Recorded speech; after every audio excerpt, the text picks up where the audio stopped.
सुदर्शन जी के साथ जो संबंध रहा है वो बहुत ही निकटतम आत्मीयता का,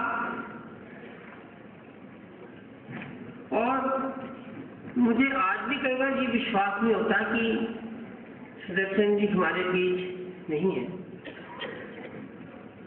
आज हम उनको श्रद्धांजलि देने के लिए उनके शोक दिवस पर यहाँ इकट्ठे हुए हैं, तो मुझे रामायण का एक संदर्भ याद आता है। जब भगवान राम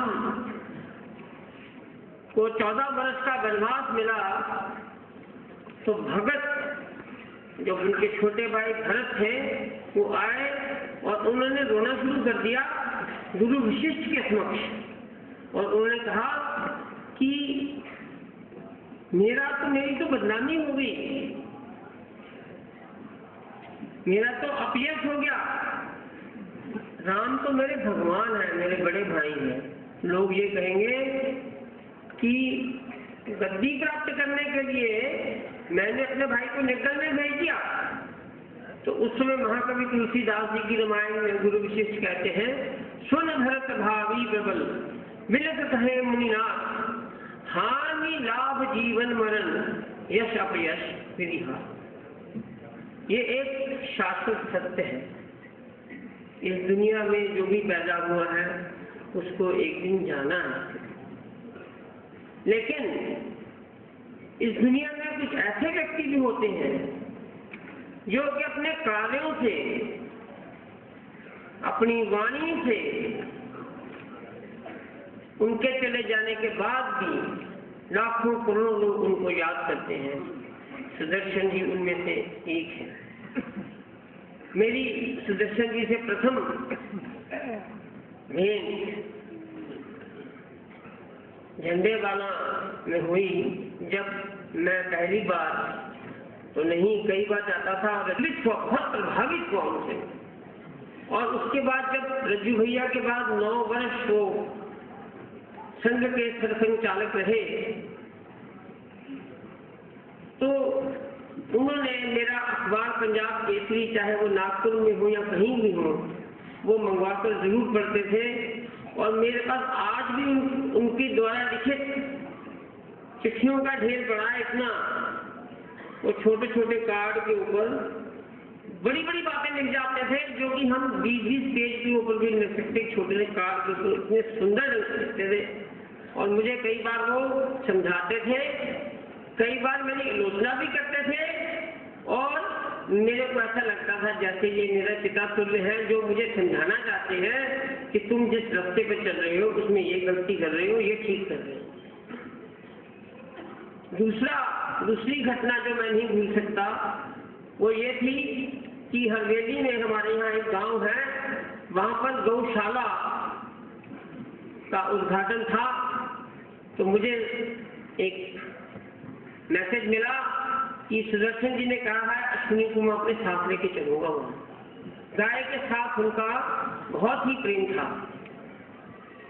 तो मैं उनके साथ मैं पहुंच गया, जिनके घर में ठहरे थे वहां से उन्होंने मुझे अपनी कार में बिठाया और हम 20 किलोमीटर आगे गए। वहां हमने उस समारोह में हिस्सा लिया और जब आने लगे तो मुझे कहने लगे तुम मुझे झंडेवाला छोड़ के आओगे? मैंने कहा हाँ जरूर, मैं आपको छोड़ के आऊंगा। और फिर हम दोनों 1-1.5 घंटा वहां से कार में बैठकर विचार विमर्श करते हुए चले गए। मैं उनके इस रूप से बहुत ही प्रभावित हुआ और 2 घंटे की जो मेरी आखिरी उनके साथ मुलाकात थी, मैंने सोचा था कि 11 जून को जब मैं पिछले कभी इसी वर्ष नागपुर गया था शायद मेरी सुदर्शन जी से मुलाकात होगी। लेकिन मुझे आज भी याद है वो उस समय शायद अलवर में थे। वो ये थे कि मैं इतना भाग्यशाली हूँ कि मैं हिंदुस्तान की धरती पर पैदा हुआ। ऐसे लोग बहुत ही कम इस दुनिया में आते हैं। मैं अपने इस श्रद्धांजलि में, लोग तो कहते हैं कि मैं भी ये कहूँगा कि परमात्मा उनकी आत्मा को शांति दे लेकिन मैं अपनी श्रद्धांजलि को महामंत्र के इस द्वारा खत्म करूंगा। ओम त्र्यंबकं यजामहे सुगंधिं पुष्टिवर्धनम् उर्वारुकमिबन्धनान् मृत्योर्मुक्षिमामृतात्। इसका अर्थ है कि हे तीन आंखों वाले शिव जी, जिस तरह से एक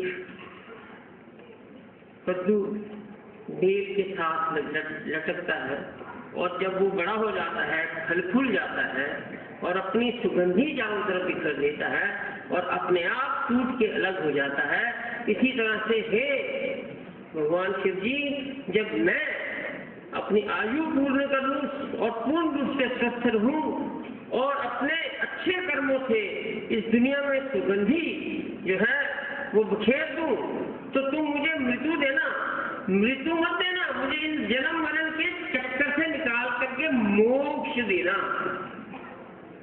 तो मैं ऐसे महात्मा, महान आत्मा सुदर्शन जी के लिए ये प्रार्थना करता हूँ, उनको